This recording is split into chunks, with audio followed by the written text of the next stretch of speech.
Alors, je vais vous montrer comment nettoyer votre poche à douille. Donc là, vous avez bien poché.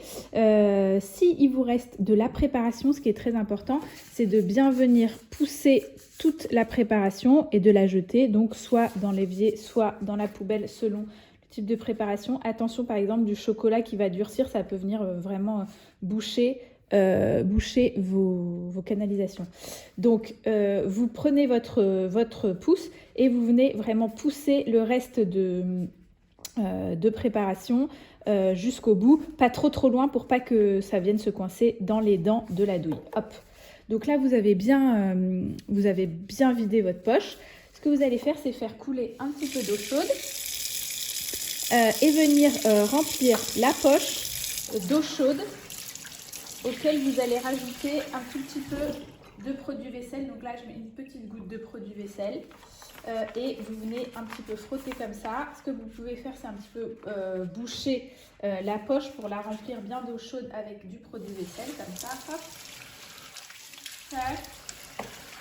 Donc là, une fois qu'elle est bien remplie, quand vous la posez comme ça, elle se remplit bien. Donc déjà, un premier passage où on va venir enlever le maximum de préparation. Donc bien chaude, hein, parce que comme généralement les préparations qu'on poche, c'est toujours gras. Voilà. Et ensuite, vous venez retourner la poche doucement,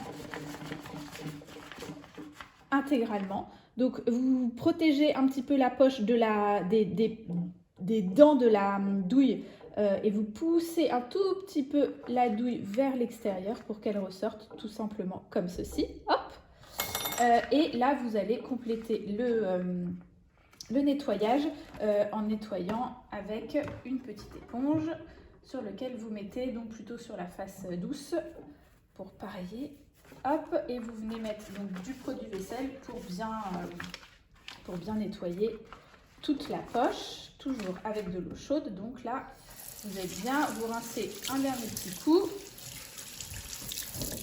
Et donc la poche à douille, l'idée c'est qu'il faut vraiment bien la laisser sécher avant de la ranger. Donc vous prenez la petite pâte et vous pouvez venir la mettre juste là sur votre robinet pour bien la laisser sécher.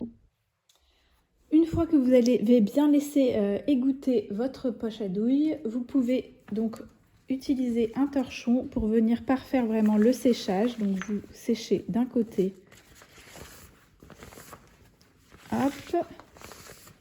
Puis vous la retournez et vous séchez de l'autre côté. Et là, normalement, on sera bien pour la ranger parce que c'est vraiment important, là encore, de ne pas laisser de traces d'humidité avant de la rouler. Sinon, ça peut un petit peu moisir. Mais généralement, ça prend quelques minutes, hein. Là, elle est déjà complètement sèche avec le coup de torchon. Et si vous voulez vraiment être sûr, vous pouvez la laisser sécher comme ceci sur votre plan de travail. Est-ce qu'on voit? Oui, on la pose juste comme ça à la verticale pour parfaire le séchage. Et voilà. Hop! Là, vous allez être prêt pour pouvoir la ranger dans très peu de temps.